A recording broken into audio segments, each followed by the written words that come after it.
Okay. Jeg synes, at det er mega fedt at være studentermedhjælper her i huset, fordi at jeg får fagligt relevante opgaver, som jeg ligesom kan tage noget af den her viden, jeg får på mit studie, og bruge det konkret i hverdagen. Så føler jeg også, at jeg bliver respekteret og anerkendt på lige fod med mine kollegaer. Der var et mega stærkt fællesskab her i huset, hvor der er plads til alle. Jeg føler, at jeg har fundet den perfekte balance, som har plads til både mit studie og socialliv og også arbejde nu.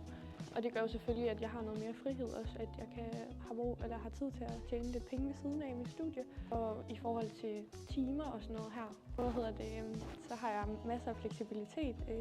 De opgaver, som jeg kan tage med hjem nogle gange, der bruger jeg noget fleksibilitet for at kunne sidde derhjemme og fordybe mig, især omkring eksamensperioden.